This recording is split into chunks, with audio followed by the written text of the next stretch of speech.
한때 국정을 담당했던 사람으로서 나아가 나라의 장래를 걱정하며 고뇌하고 있는 국민의 한 사람으로서 참고 견딜 수 없는 현실을 목도하면서 비통한 심정으로 국정의 최고 책임자인 대통령께 공개 질의를 보내는 바입니다. 무엇보다 첫째는 거짓말이 된 대통령의 취임사입니다. 문재인 대통령은 취임사에서 많은 국민들에게 솔깃한 말로 기대를 갖게 하였으나 모두가 허언이 되고 말았습니다. 오늘부터 저를 지지하지 않는 분도 진심으로 국민으로 섬기겠다, 분열의 정치를 바꾸겠다, 보수와 진보의 갈등이 끝나야 한다고 했으나 취임하자마자 적폐청산이라는 미명하에 곳곳에서 인민재판과 같은 정치 보복이 시작되었고, 반대자들에 대하여 독재자의 후예 등으로 적대감을 표출하는가 하면 머리를 맞대고 국정을 의논해야 할 제1야당을 무시한 채 군소정당과 야합하여 선거제도를 바꾸는 등 독재적 행태를 공공연히 표출하고 있습니다. 대통령의 제왕적 권력을 나누겠다, 권력기관은 정치로부터 완전 독립시키겠다고 했으나 대통령이 박창주 전 대장 기무사 문건, 버닝썬 사건, 전 법무차관 관련 사건 등 수많은 사건에 대한 직접 수사 지시를 함으로써 권력기관으로 하여금 수사를 하지 않을 수 없도록 내모는 비리를 자행하였습니다. 최근에는 검찰이 소위 살아있는 권력 조국에 대하여 수사를 착실하게 진행하자 여권이 합세하여 온갖 방법을 동원하여 압력을 가하기도 하였고, 선거 부정 등 현 정권의 불법 행위를 파헤치자 수사요원을 좌천 발령하여 수사를 방해하는 전대미문의 검찰 학설을 서슴지 않더니 이어서 검찰을 정권 친위대로 만들려는 시도를 하고 있습니다.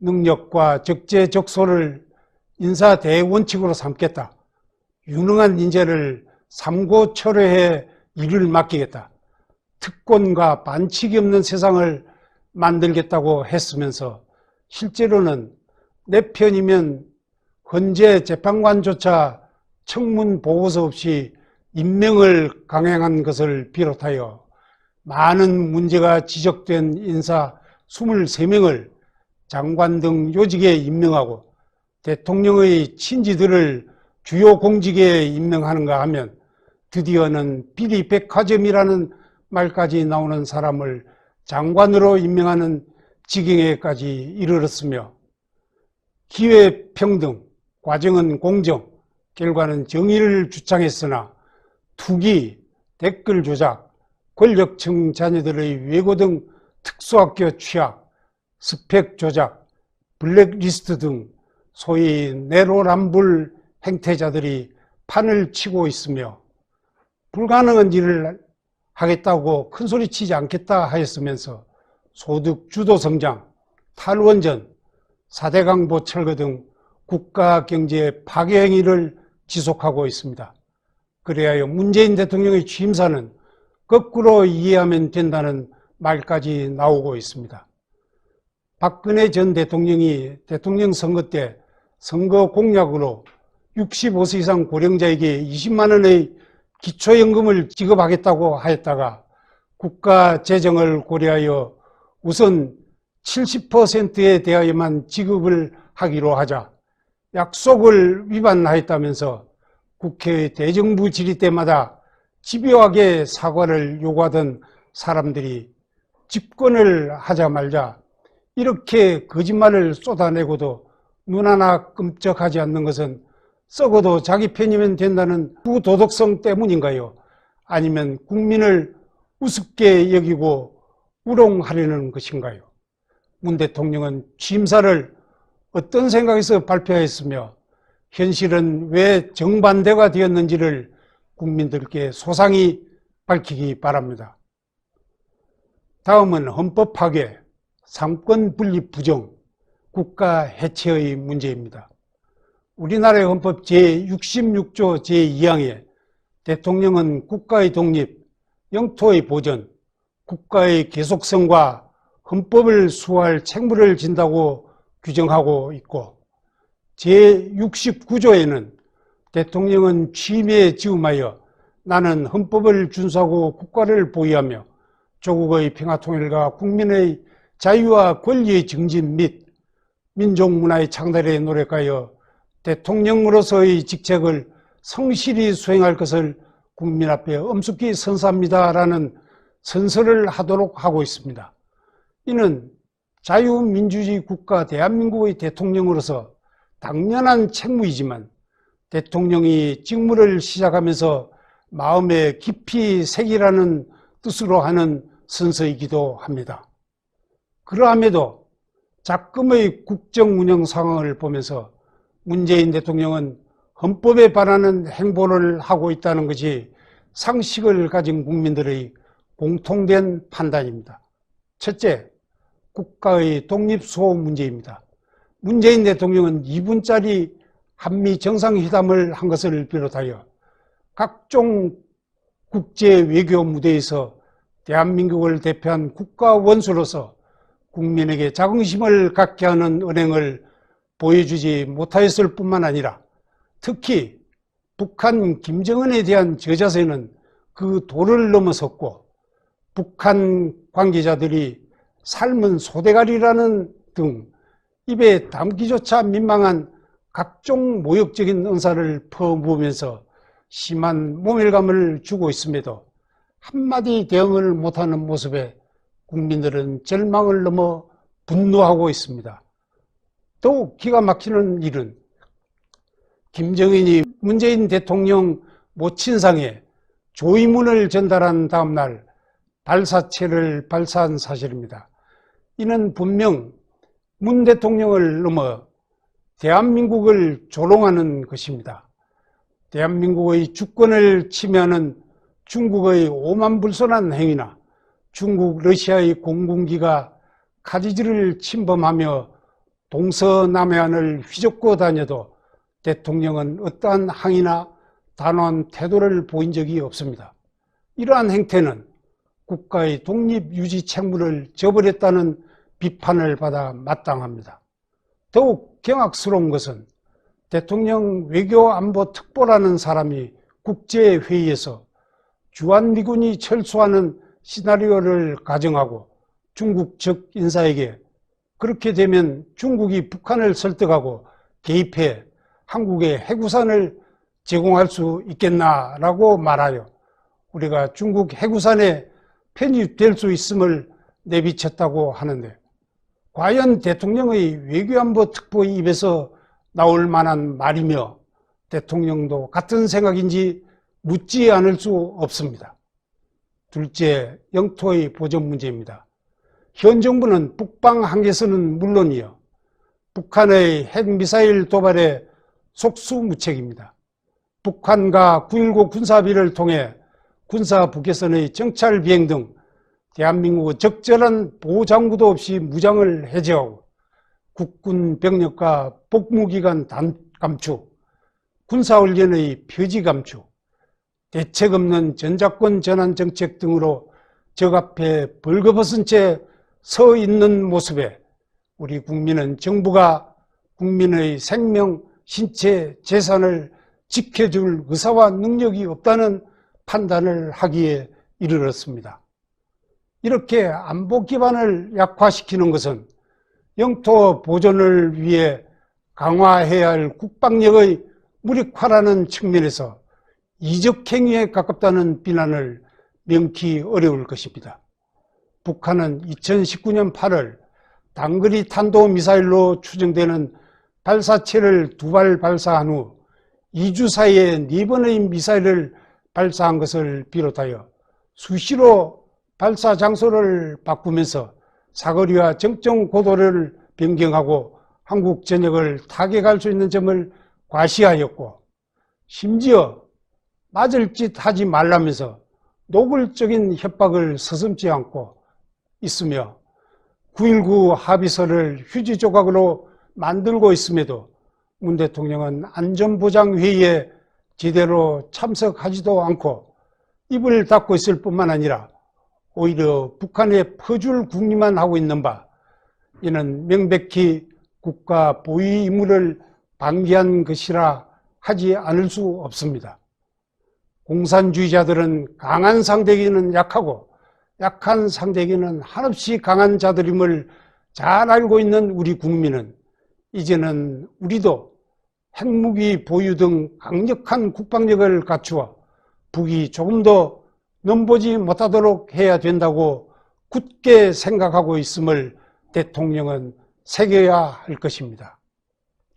셋째, 국가의 계속성 문제입니다. 문재인 정부는 전 정권에서 합의한 한일 위안부 합의를 파기했습니다. 이어 한일 군사정보보호협정도 종료한다고 선언했다가 슬그머니 뒤집기도 했습니다. 1965년 한일 국교 정상화를 위한 한일 간 합의를 뒤집는 판결로 한일 간에는 서로 상대국을 향해 경제 보복 조치에 나서는 결과를 초래했습니다. 한미동맹은 크게 약화되어 이제 미국 조야로부터 한국은 미국과의 동맹을 지속할 것인지 아니면 중국과 손잡을 것인지 분명하고 확실하게 답하라는 무언의 압박을 받기에 이르렀습니다. 전 정권에서 국제법에 의하여 체결한 조약 합의 협정 약속을 정권이 바뀐 후 국제 질서에 따른 합리적 절차 없이 일방적으로 파기를 하게 되면 국가의 계속성이 부정되고 국가 신인도가 추락하여 국제적 고립을 명키 어려울 것입니다. 이런 일이 반복되면 어떤 나라가 한국 정부를 신뢰하여 외교관계를 지속할 것이며 조약이나 협약을 체결하려 하겠습니까? 국가 안보에 지대한 영향을 끼치는 지소미아 파기는 조국 문제를 지소미아 문제로 덮으려고 했던 것이 아닌가 하는 의심을 자아내는데, 그것이 사실이라면 국가 안보를 이렇게 취급해도 되는 것인가요? 넷째, 헌법수호의 책무 문제를 지적하지 않을 수 없습니다.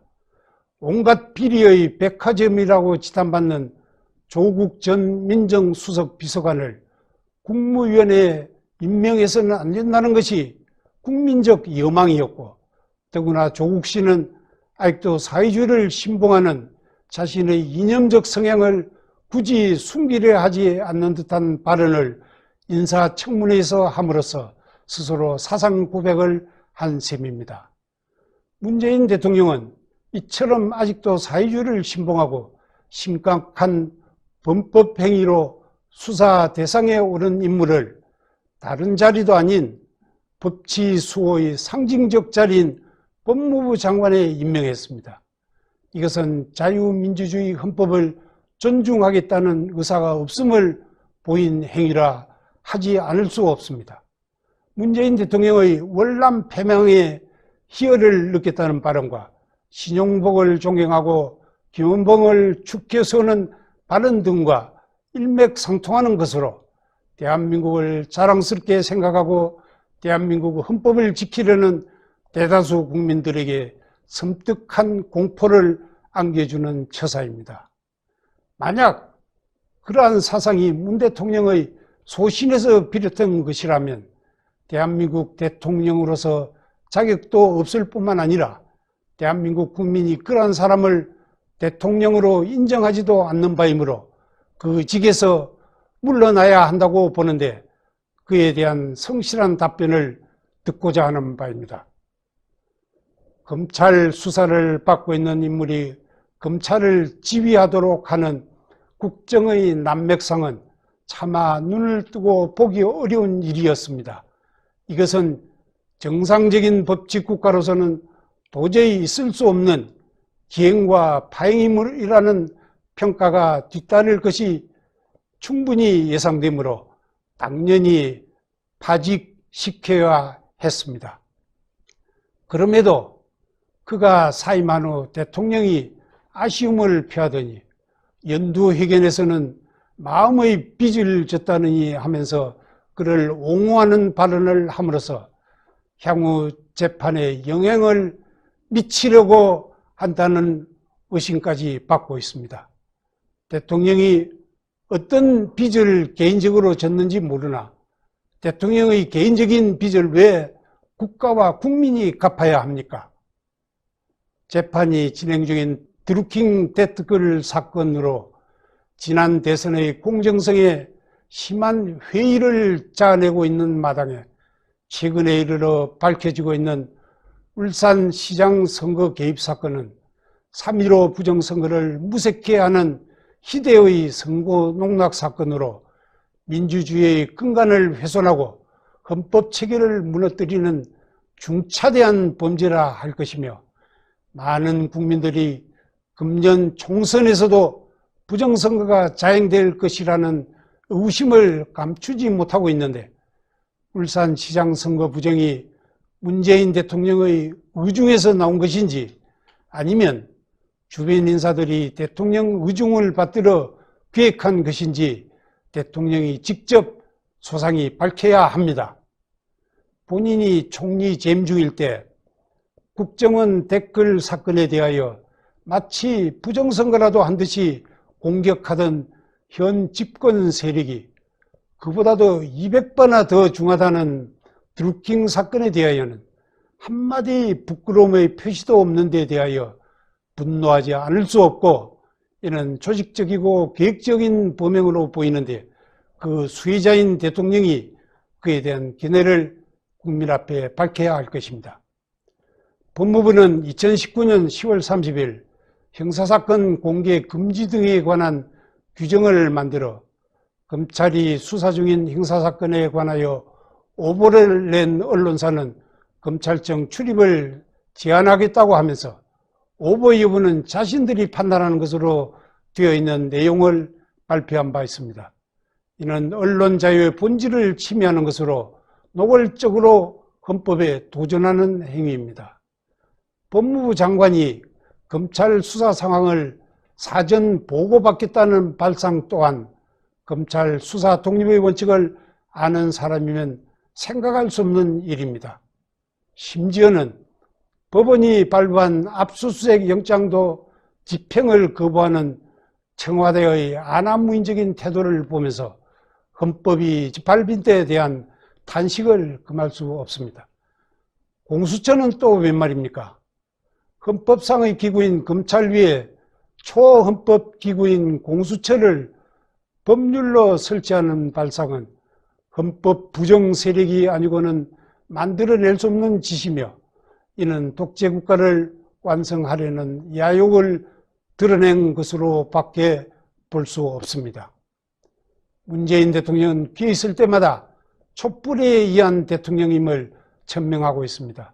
그것은 촛불을 헌법 위에 상위 개념으로 두고 촛불로 헌법을 유린해도 된다고 하는 사고에서 출발한 것이 아닌가요?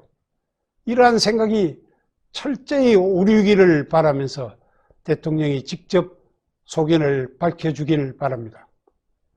아울러 여권 주변에서 헌법 개정 시에 자유를 삭제해야 한다, 기독교를 억압해야 한다, 토지 사유화를 억제해야 한다느니 하다가 드디어 주택매매 허가제를 해야 한다는 등 반헌법적이고 사회주의적인 언사들이 불쑥불쑥 튀어나오는데 이것이 정말 문재인 정부의 진심인지를 밝히기 바랍니다. 헌법상의 시장경제의 역행과 국가경제의 함몰과 사유화 문제입니다. 기업이 활발하게 작동할 여건이 되면 투자가 일어나고 그에 따라 일자리가 창출되어 고용이 증대되며 이는 소득의 확대로 이어지고 소비를 촉진하여 재투자를 유발함으로써 경제가 발전한다는 것이 상식인 시장의 법칙이고 이를 조장하여야 하는 것이 정부의 책무임에도 문재인 정부는 시장의 법칙을 역행함으로써 시장의 반란을 자업자득하고 있습니다. 정부 주도의 소득 주도 성장, 주 52시간 근무 등은 국가 경제를 망치는 정책으로 이미 그 부작용이 심각하게 드러났음에도 전혀 수정할 기미가 없습니다. 문재인 정부가 펼치고 있는 탈원전 정책은 어리석은 정책, 서민 적대적 정책이라는 지적을 받기에 충분하고 결국은 전력 공급의 안전성을 해치고 전기요금은 대폭 올리는 한편 세계 최고 수준의 국내 원전 기술을 붕괴시키고 온실가스와 미세먼지 배출을 더 늘릴 것입니다. 탈원전 때문에 우리나라는 지난해 OECD 국가 가운데 유일하게 석탄 소비가 증가한 나라가 되었습니다. 원전을 대체한답시고 전국에서 벌어지고 있는 태양광 사업의 이용률은 극히 낮고 우리 자연 환경에 적합하지도 않다고 합니다. 태양광 사업은 국민 세금인 보조금 빼먹기로 변질되어 가고 있고 보조금은 운동권 시민단체의 먹잇감이 되어가고 있다는 말도 있습니다. 또한 물 부족 시대에 돌입하여 물 확보가 국제적 과제가 되어 있는 마당에 수중보를 철거하겠다는 정책은 시대 역행으로 국가 경제를 망치는 일이라 하지 않을 수 없습니다. 더욱 경악스러운 것은 국가 경제를 사유화하고 있다는 것입니다. 나라의 빚으로 인한 재정의 건전성은 아랑곳하지 않고 방만한 확장 예산으로 곳곳에 퍼주기 복지에만 골몰하고 있습니다. 심지어 대통령의 자의적 판단에 의한 선심행정을 제어하는 장치인 예비 타당성 조사 제도까지 무너뜨리면서 표되는 곳에 개인 돈처럼 국가 예산을 소비하고 있습니다. 문재인 대통령이나 그 정부는 우리의 후손들이 떠맡아 갚아야 할 대규모 부채나 차기 정부의 부담이 되어는 아랑곳하지 않는 모습입니다. 아무런 근거 없이 원전 건설을 1년여 중단하였다가 다시 공사를 재개함으로써 수천억 원에 달하는 재정 손실을 초래하였으면 이는 공사를 중단시켰던 사람이 변상을 하여야 하지 않는가요? 오죽했으면 문재인 임기 절반 동안 해놓은 일이 있으면 하나만 알려달라는 절규가 나오겠습니까? 대통령 그에 대한 견해를 국민에게 확실히 밝혀야 합니다. 문재인 정부는 집권 2년 반 동안 지난 반세기 동안 쌓아온 한국 경제의 토대를 뒤엎는 일을 계속해 왔는 바 특히나 18번 정책을 쏟아낸 분양가 상한제 등 부동산 정책은 오히려 최근 2년간 서울 아파트 가격을 30%나 폭등시키는 결과를 초래하여 서민들뿐만 아니라 젊은 층의 의욕을 꺾고 있습니다. 수요 대비 공급이 부족한 데서 오는 현상을 집값을 때려잡아 해결하겠다고 하니 부작용만 속출하는 것입니다. 특히나 2020년 예산을 514원전으로 급격히 팽창시키면서 적자 국채를 60조 원이나 발행하겠다는 것인데 확장 재정을 뜯어보면 위기 극복을 위한 일시적 조치가 아니라 복지 확대의 방점이 찍혀 있는 바 복지 재정만 늘어날 경우 국가 부채는 눈덩이처럼 불어날 수밖에 없습니다. 예산 가운데 보건, 복지, 노동 관련 예산 181조 원은 전년 대비 무려 12.8% 증가한 것이어서 이는 총선용 선심 예산이라고 단정할 수밖에 없습니다.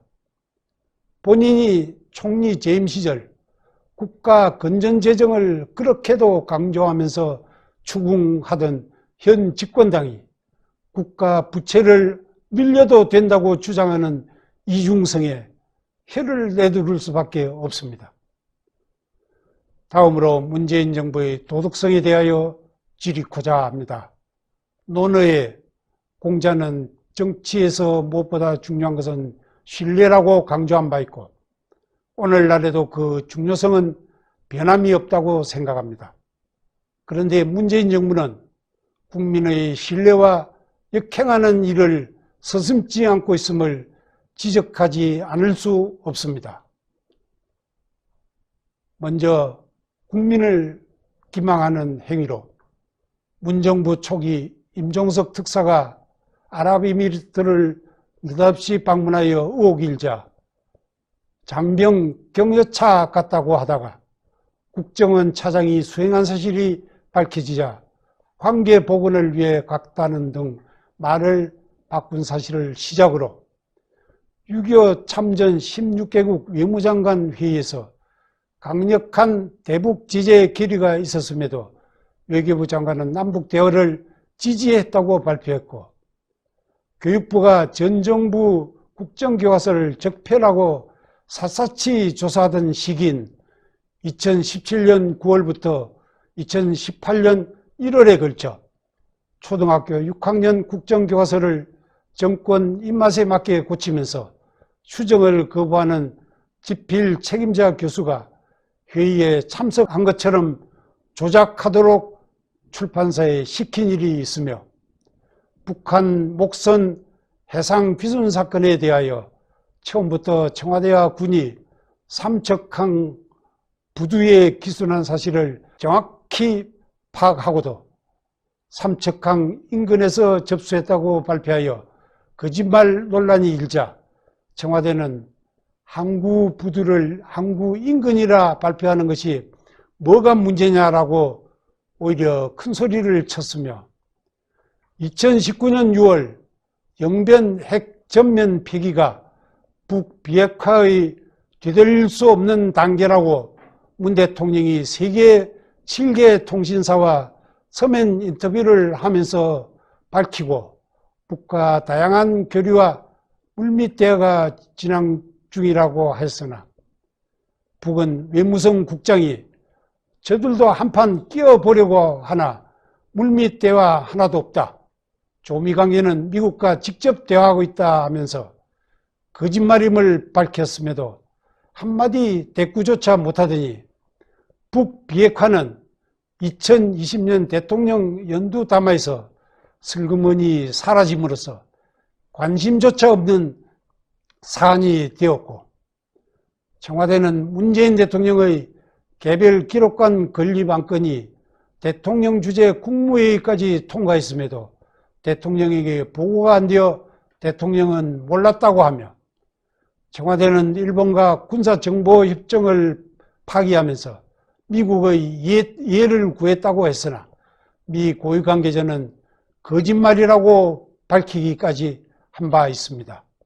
국가유공자 선정에 6번 탈락한 북한 정권 추종자가 국가유공자로 선정되는가 하면 각종 국가기관의 이사장 등의 선출 공고와 달리 임의적 선출을 하거나 미리 면접 질문안을 넘겨주는 사례를 비롯하여 비리백화점 조국 사태에서 보듯이 헤아리기 어려운 부도덕, 비상식, 반법률 행위로 국민들의 경악과 분노가 극에 달하게 만들었음에도 제대로 된 사과 한마디 없습니다. 그동안 청문회 등 기회를 통하여 저럴 수가 있나 하는 사람이 버젓이 각종 헌법기관이나 정부기관 주요 요직에 임용되는 것을 보면서 이 정부의 부도덕성이 도를 넘었다고 하는 지탄의 목소리가 극에 달하고 있습니다. 조지 오웰의 소설처럼 보통 사람들 위해 특권을 누리는 사람들이 사는 대한민국을 기어코 만들겠다는 생각인지 대통령은 밝혀야 할 것입니다. 문재인 정부의 인권 문제는 참으로 심각한 수준입니다. 무리한 몰아붙이기식 적폐 수사로 이재수 전 기무사령관, 조질래 전 경남부지사, 변창훈 전 검사 등이 스스로 유명을 달리했습니다. 사람이 먼저다라던 문재인 대통령의 캐치프레이즈는 국민을 속이는 구호가 아니었는가요? 북한 주민의 인권 또한 마찬가지입니다. 지난해 11월 동해로 넘어온 탈북어민 이명이 귀순 의사를 밝혔는데도 정부는 사법 주권마저 포기한 채 강제로 북송했습니다. 대한민국 헌법상 북한 주민은 북한 영토 내에 있어도 우리 국민임에도 남한 땅에 살기를 원하는 탈북민의 의사에 반해 북송 조치를 내렸다는 것은 명백한 주권 포기이자 반인권적 처사입니다. 그뿐 아니라 탈북자들이 잇따라 남한 땅을 밟지 못하고 북송 조치되고 있습니다. 북한에서 부모를 잃은 고아 출신 등 10여 명이 중국을 거쳐 베트남에 도착하여 한국 대사관에 보호 요청을 했으나 대사관은 어떤 노력과 조치를 취하지 않고 있다는 보도가 있었고, 이 외에도 무수한 탈북자들이 중국과 제3국에서 체포되거나 대부분 강제 북송되었다고 합니다. 우리의 대북 정책은 북한 정권보다 노예 생활을 하는 북한 주민 구출에 맞춰져야 할 것임에도 북한 주민의 인권에 대해서는 추호도 관심이 없는 이 정부가 통일을 논할 자격이 있습니까? 마지막으로 보복의 칼춤을 언제 멈출지를 묻고자 합니다. 호주머니에 돈 한 푼 들어간 흔적이 없는 박근혜 대통령에게 경제 공동체니 묵시적 합의니 하는 이론을 만들어 신종뇌물죄를 창출하고 무려 30년형을 선고한 것은 누가 보아도 보복입니다. 헌법의 대원칙인 죄형 법정주의는 죄를 만들어 뒤집어 씌우지 못하도록 형법 조문의 해석을 엄격하고 제한적으로 하는 원칙입니다. 그럼에도 듣도 보도 못한 이론을 만들어 죄를 뒤집어 씌운 것이 보복 아니고 무엇인가요? 그 밖에도 적폐라는 이름하에 공직자 등 수십 명에게 도합 100년이 넘는 징역형을 부과했다는 것은 어떻게 설명할 것인가요? 그 과정에서 4명이 자살하는 비극을 초래한 데 대해 죄스러움을 못 느끼는가요? 대한민국을 보복의 악순환이 거듭되는 후진국가로 추락시킬 생각인가요? 칼을 쓰는 자는 칼로서 망하며 그 칼은 부메랑이 되어 되돌아온다는 사실을 상기하면서 이젠 보복의 칼을 거둬들이고 링컨과 만델라 대통령의 본을 받아 화합과 포용의 리더십을 보일 때라고 생각하는데 그에 대한 대답을 듣고자 합니다. 지금까지의 공개 질의를 정리합니다. 첫째, 문재인 대통령은 취임사에서 지지하지 않는 분도 국민으로 섬기겠다. 분열의 정치를 바꾸겠다. 대통령의 제왕적 권력을 나누고 권력기관은 정치로부터 완전 독립시키겠다. 능력과 적재적소를 인사대원칙으로 삼겠다. 기회는 평등, 과정은 공정, 결과는 정의롭게 하겠다. 불가능한 일을 하겠다고 큰소리 치지 않겠다고 한 말이 모두 거짓말이 되었는데 취임사를 어떤 생각에서 발표했으며 현실은 왜 상반되는 결과로 나타났는지 밝히시기 바랍니다. 둘째, 문재인 대통령은 헌법 제66조의 국가의 독립, 영토 보전, 국가 계속성, 헌법 수호에 관한 대통령의 책무를 이행하지 않고 있는데 그에 대한 견해와 오히려 촛불을 내세우면서 반헌법적인 행위를 해오고 있는 바 우리나라 헌법을 수호할 의사가 있는지와 촛불 정권을 내세워 헌법을 유린해도 된다고 생각하는지를 밝히고 헌법이 규정한 자유를 삭제해야 한다, 토지를 국유화해야 한다는 등 반헌법적인 말들이 나오는 것이 문재인 대통령의 정부의 진심인지 밝히기 바랍니다. 그리고 반자유민주주의적이고 반헌법적인 사상이 소신이라면 대한민국 대통령으로서 자격이 없으므로 그 직에서 당연히 물러나야 하는 것이 도리라고 보는데 자진 사퇴할 용의가 없는지 밝히십시오.